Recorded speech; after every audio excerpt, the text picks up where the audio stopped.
What's up, people? Long time no talk to. I know it feels like I've been gone forever. At least that's how it's felt for me. Um, so I'm trying to get back on it, trying to give y'all more content, different series and everything else. So this one in particular, I'm starting the Unsaid Volume 2 series. So with that said, I kind of just want to kind of give you like an idea of the direction I'm going through. So we'll start off with the first clip, and we'll go on from there.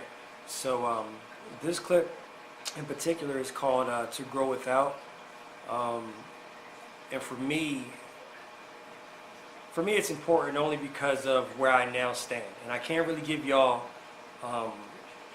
the full range of what I mean by that until I get to the end, just like I did with my other series, until I got to the point where I was actually speaking with my mother.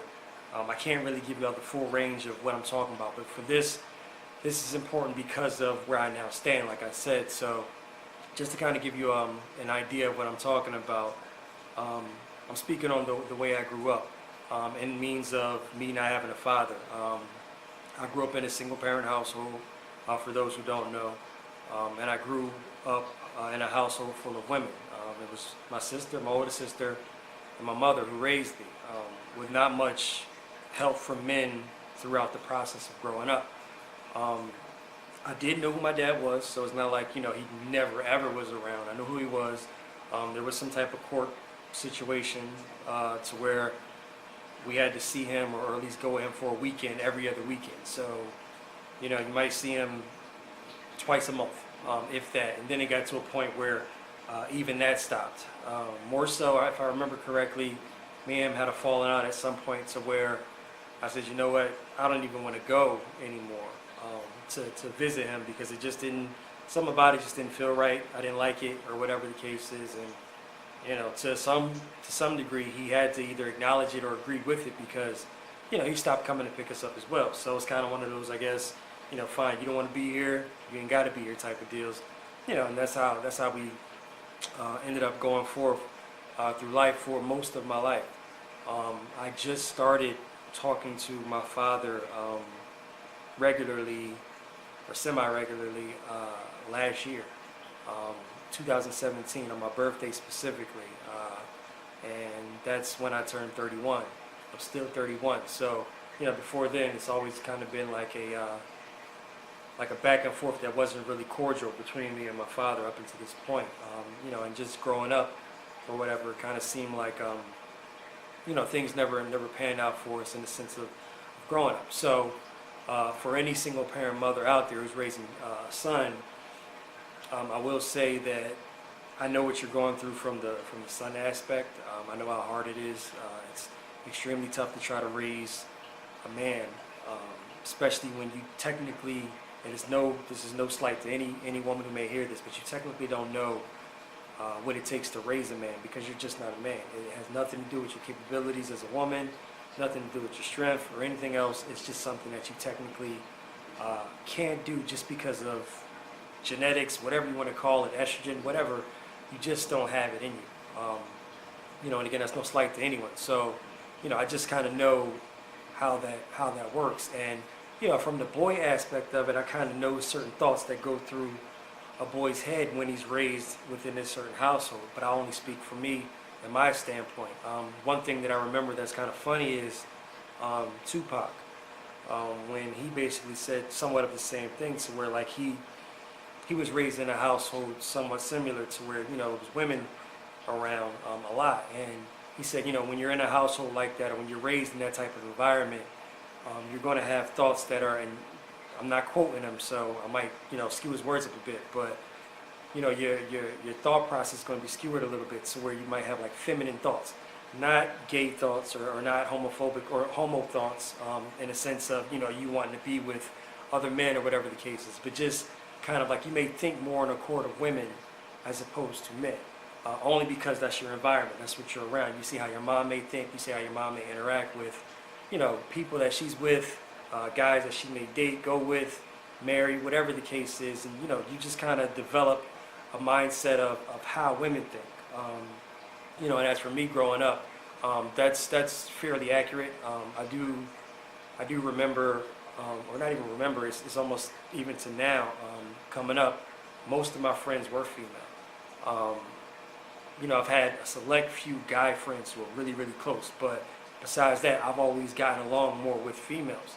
Um, and it was never nothing more than just, being more comfortable, mindset-wise, around females or whatever the case is, learning how to talk to them, being able to navigate their thought process a little bit better than navigating guys' thought process. So it was never like any type of weirdness when I was around men, but just a comfortability when I was around women. So, coming up, I've actually ended up having more female, I even say associates, not even all friends, but female associates than I've had male associates. Now that creates a void though. So as a boy, coming up and growing up in a household full of women, what happens is you'll look at the females in the house and you'll say, okay, well, these are females, and it may be my sister or maybe my mother, and that's all fine and well, but something's different about me. Even though you may have thought process saying, well, you can think like women, this, that, and the third, whatever, you always have that man mentality in the background saying something's a little bit different about me, or something's a little bit off, or whatever. And there's a void there. And to fill that void, normally what a lot of boys will do is they'll try to outsource. They'll start to look for outside experiences or outside examples of what a male is or what a man should be. And that could be good or bad, depending on whoever they look for as the source. I know what helped me out a lot was, because again, it wasn't too many male figures that was in my life, at a young age. Shout out to my cousin Tony. He was always like a big brother to me. He actually was the one who taught me how to talk to women, so shout out to him for that. But like, you don't really have too many examples. So luckily, I ended up taking like certain jobs and things to where it put me in environments where I was around nothing but men, to where, I've lived throughout their eyes and throughout their experiences of, how to navigate and how to be a man. And it helps because you really don't have nothing else to go off of. You have no template. You don't have a father to say, you know what, this is how I'm supposed to walk. This is how I'm supposed to talk. This is how I'm supposed to look somebody in the eye when I'm talking to them. This is how I'm supposed to look somebody in the eye when I shake their hand. I'm supposed to give them a firm handshake. Things that you just learn on an everyday basis. Just being around your father or stepfather or whatever the case is, you don't have that. So you're really just trying to figure out what's what, because, you may go to your mother about it and your mother may tell you about it, but she can't really give you the full range of what it takes to be a man. And you have to look for, again, an outside source to do that. And I had to do that. So, lucky for me, I was around, guys to where not all of them are great, not all of them were perfect.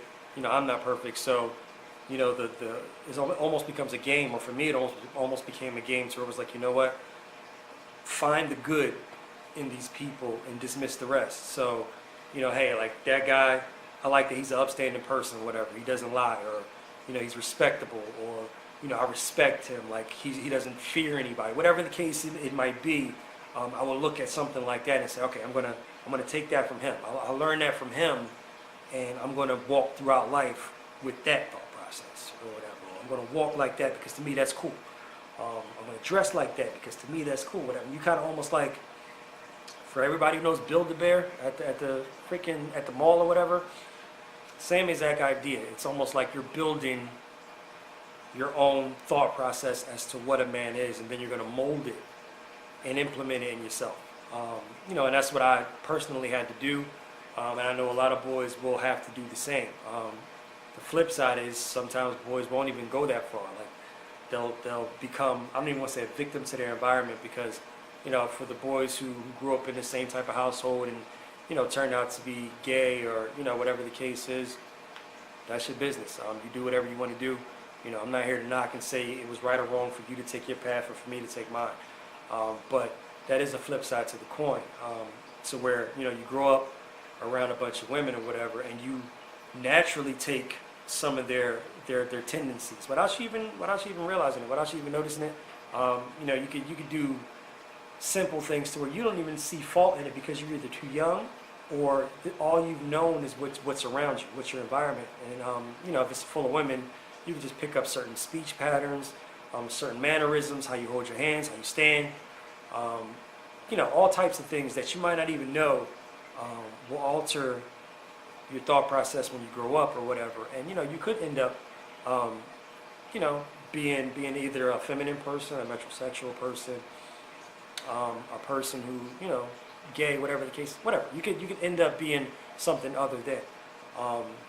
And again, it's not to say anything's wrong with that. I do remember, like, just having a talk with my mother at one point, or whatever. She told me that was one of her fears or whatever. To where, and I'm not sure if it's a fear amongst all women attempting to raise men, but she said, like, one of her fears was that that I would grow up and end up gay or whatever, just off of the thought process of there was never really men around. I never really had any examples, any good examples, but just bad. I didn't have any examples to really to take from and say, all right, this is what it takes to be a man or whatever. And I remember her saying at some point, like, that was a fear of hers or whatever. And again, I'm not sure if that's with every single parent mother who's raising a boy, but I could see how that could be, because it's a fine line, it's a super fine line. So in regards to me, that's what I took to. I took to grasping certain things from men, and it helped mold me into the person that you see today.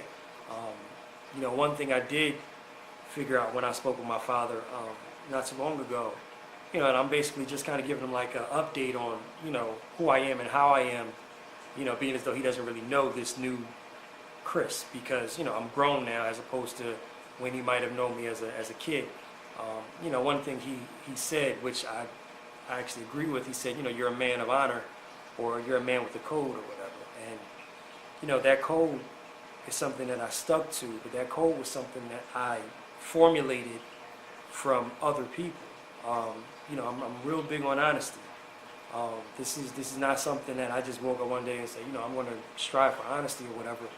It was just seeing, other men and how they, my word is my bond type of thing. And if I give my word, it means that much to where I'm not going to break it. Like certain things like that, so where I just say, what, that's how I want to, mold my life, or that's how I want to move throughout life. And it came from various different men, throughout the process. Shout out to Keith, he's like my old head or whatever. He might not even know it, but I've took the things from him, certain thought processes, things like that from him, and came up with it. My barber, Sewell, shout out to you. Just small conversations while in a barber chair, that you'll just pick up on certain things, and it'll spark certain things in you to where you say, what, that's how I want to move or whatever. And for any men that I forgot, still I learned from y'all. And now that again that I find myself in the position that I am, again, I can't tell you exactly what that is. Some may be able to put it together if you know me. If not, sorry.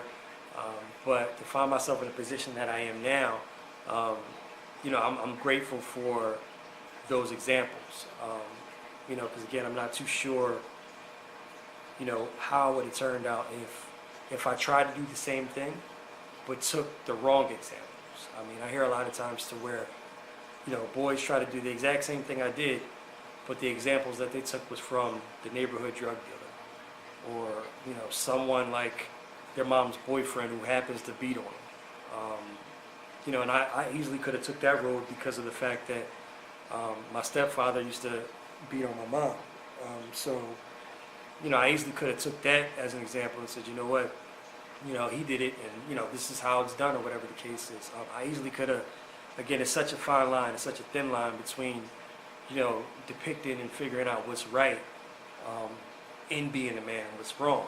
And I will give that to my mom, because even though she couldn't teach me how to be a man, she did teach me what's right and wrong. And she left it up to me to figure out the guidelines on how to be a good man, because that's something that she couldn't necessarily give me. But I will give her that, because she did teach me on the right and wrong aspect. And for that, I feel like she equipped me with certain tools to where I could depict on, this is what I need to learn from this man, which is good. This is what I need to learn from this man, which is good, or whatever. And everything that I thought wasn't good or wasn't me, or whatever the case is, I'll just do away with, or whatever. Again, not to say that I'm perfect, not to say that I took everything great from everybody. I have my own issues, my own problems, but for the most part, I molded myself from some pretty good examples, from some pretty good upstanding men to this day. I can salute them and say they solid. You know what I mean? And that's always something I wanted to be at the end of the day. I never wanted to be, like this real hard thug type of dude or whatever, to where like niggas feared me or whatever the case is. Never was big for me. I just wanted to be able to not only protect myself, protect my family if need be. I'm efficient in that, so it's never been. I never wanted to be like that real guy who quote unquote real guy who was, making people scared of him, and he had the type of rep to where like niggas were scared to talk to him and all that. It never applied to me. I always wanted to be somebody that people respected. I feel like you go a lot farther with someone's respect than someone's fear, because they fear you only until you're weak or until you turn your back and then you get stabbed in it. For someone who respects you, they're willing to almost go the extra mile, so even when you're down, they can at least have a template of how you are and respect that because of the person that you are. That's always how I wanted to carry myself. And again, that's from respecting other men and seeing how they move it and go forth. So I kind of just want to give y'all kind of like a backstory on, how I was brought up. Again, this whole Unsaid thing is basically to get a better understanding of how and who I am, going from a youngster to now, to the person that you see today. I kind of want to just give you an idea of, why I think the way I think, why I move the way I move, while I'm big on certain things compared to others, or whatever the case is. So, this mini-series that I'm starting now, this is the first clip again, is basically to just show another side of, who I am, because I feel like I really only gave you a half, maybe a third of it by, getting up to the point of speaking with my mother, and, obviously there's a whole other side to it. So, I kind of just wanted to give y'all an idea of this. After that, going to go in some real interesting places from here. I do plan on having a few guests on this mini-series, maybe even more on this mini-series than the last one, because I feel like there's certain people that I need to talk to. I think certain people will be beneficial to the series, for you not only to see my side of it, possibly see their side of it, possibly see someone who's now going through it, and someone who's also went through it but from a different aspect, possibly being a female. So look out for that. This series will probably take some time because of scheduling. I'm in between 2 different states, so getting everybody in line to be able to shoot these clips will be a little bit harder, but I'm going to work on that and try to get this out as soon as possible, and try to get the whole series completed and give you the whole product as soon as I possibly can. Also, again, look out for the Marriage Chronicles series, which is what I shoot with my wife sporadically, but try to do it like every 3 to 6 months. So that's something that I don't really want to do every day or every week, because for the people who know that series, they know that that's something to where we want to have a product to give to you. And as we're learning each other, 3 months is like a good enough time, or I feel it's a good enough time to where I can say, all right, well, I learned this in 3 months, as opposed to trying to learn something new every week and then it's diluted or it's not even a good product to get. So look out for that. After this clip, next clip will probably come within like a month or so. Hopefully, again, we're coming around to something very specific and very important to me, and hopefully something that you guys can learn from too. Anybody who's going through it, maybe you can respect it, learn from it, take it and give it to somebody else who may need to learn from it. So look out for that, and I'll talk to you guys as soon as I possibly can. All right, take it easy.